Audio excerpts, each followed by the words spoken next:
તો કેમ છો મિત્રો? તો મિત્રો આજે એક એવા મંદિરની વાત કરીએ કે જ્યાં લોકોના દુઃખ પલભરમાં જ દૂર થઈ જાય છે.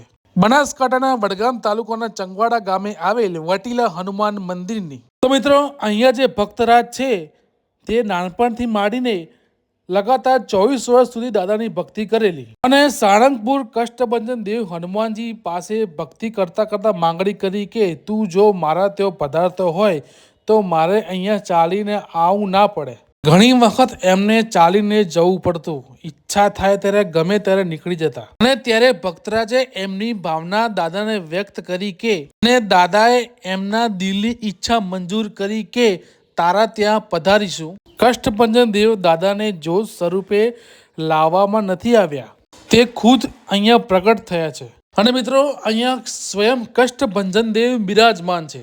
અહીંયા કોઈ દોરડા કે ધાગા કે કોઈ બાધા કરી આપવામાં આવતી નથી.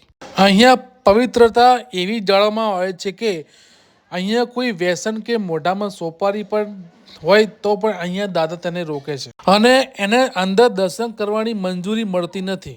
અહીંયા દાદાનું કહેવું છે કે અહીંયા પવિત્રતા જળવાઈ રહેવી જોઈએ અને મિત્રો અહીંયા કોઈ પણ પ્રકારની દાન પેટી મૂકવામાં આવતી નથી અને મિત્રો અહીંયા કોઈ પણ દાન ભેટ રૂપે પૈસા સ્વીકારવામાં આવતા નથી અને મિત્રો આ મંદિરમાં કોઈ ટ્રસ્ટ કે કોઈ સંસ્થા નથી. તો મિત્રો અહીંયા હું તમને એક ચમત્કાર જણાવું. જ્યારે અહીંયા દાદાને બિરાજમાન કર્યા ત્યારે અહીંયા એક મોટો હવન કરવામાં આવ્યો હતો. ત્યારે અહીંયા હજારોની સંખ્યામાં લોકોએ દાદાનો પ્રસાદ લીધો હતો અને પછી હવન પૂરો થયો અને બે મિત્રો ઘરે જવા માટે પાર્કિંગમાં ગયા હતા. એક મિત્રએ એના મિત્રને કહ્યું કે મારે ચા પીવી છે અને તે સમયે વટીલા ધામ ખાલી હતું અને મોડી રાત્રે ચાની સુવિધા મળી શકે તેમ નથી અને ત્યારે એક મિત્રએ દાદાની મજાક ઉડાવતા કહ્યું કે હમણાં તો માઇકમાં કહેતા હતા કે વટીલાનો વટ છે અને તે વાત સત્ય છે.